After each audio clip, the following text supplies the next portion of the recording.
Following the release of Silent Hill's demo, known as PT, horror fans became hungry for dark, supernatural, puzzle-based adventures. The first-person elements can be seen in bigger titles, but little comes close to the sense of discovery that PT provided. Now, developer Sad Square Studio is trying their hand at the genre with the release of Visage. Inspired by PT, we get an experience that nails creativity by adding a few unique elements to the genre.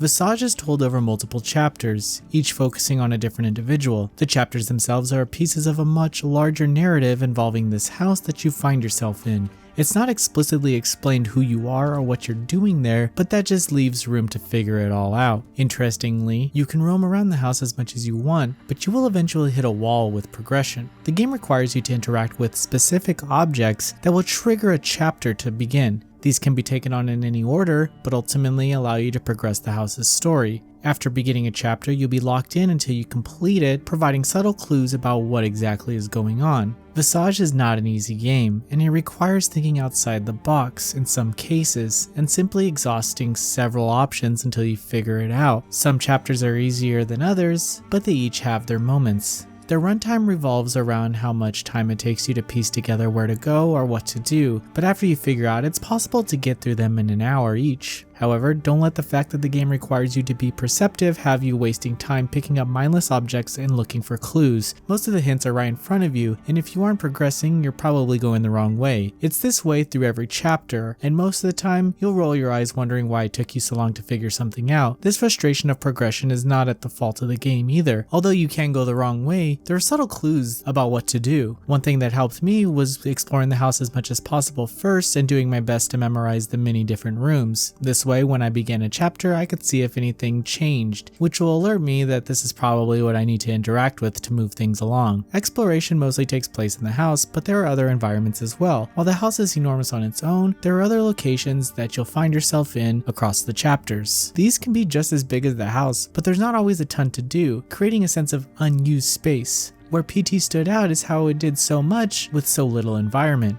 In Visage, there's some unused potential in some of the environments that had me feeling like my confusion was purely based on the maze-like structure. Aside from the exploration puzzle, Visage is a horror game and a master of making you feel uncomfortable. As chilling as each chapter is, the game relies more on atmosphere to deliver its scares. Sure, you're going to be chased and maybe even killed, but I felt that when I was afraid to turn certain corners when nothing was there proved how scary this adventure can be. There's a sanity meter that increases when you're in the dark or when something supernatural happens to enhance the thrills. It slowly goes back to normal when you're in the light, but the higher it is, the spookier the experience becomes. As your mental state deteriorates, the music enhances and the suspense that maybe something is following you sets in. It's a great system that sadly isn't as punishing as it should have been. There are items that you can collect such as pills, lighters, and candles, but even with a few mistakes and hours of being lost, I never had to use the pills, removing my sanity. Also, the candles had their uses in certain chapters, but turning on the lights works just as well. I did use the lighters throughout most of the game, but I wouldn't mind struggling with the sanity a bit more, if only to put an artificial timer on the progression. Visage sets up some well-detailed areas to explore, but I couldn't really get past the character's invisible body. Not having a shadow just threw me off from time to time. Also, given that you explore every inch of the house, you'll notice instances of copied and pasted objects used just to fill up space. Navigating it is also a little wonky at times as doors swing awkwardly and your sanity will rise just by standing in a dark corner of a well-lit room. However, these don't really hinder the overall experience. It hurts the immersion sometimes, but then you'll find yourself in a room where the developers seem to have put a lot of time into crafting a story within the design. These moments definitely make up for the reused assets. Still, item interaction can feel a little weird sometimes as it takes place in the environment, so objects will clip through the walls as you move them around. Sound design is great as most of the surreal moments are complemented by intense lighting and music. It all works well for the tone of the game and gets better with the voiced audio. There are also various collectibles to acquire as you chase the true ending, which gives you a reason to look through every cupboard.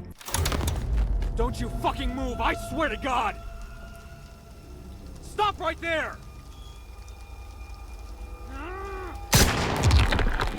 Visage requires a lot of patience as you progress through the truly horrific chapters. The reward of progression is met with even more nightmares as you encounter supernatural elements that will bring you to an early death. There are some beautiful environments to investigate, but the reused assets and unused space only hurt the immersion that the game requires. In many ways, this works as an adventure inspired by PT, but it definitely sets itself apart with unique gameplay elements. Noisy Pixel is giving Visage a 7.5 out of 10. Thank you for watching. Please read the full review on noisypixel.net. Noisy Pixel is run by a group of gamers who work hard to deliver news, reviews, previews, and more. Please subscribe to keep up with all our future content.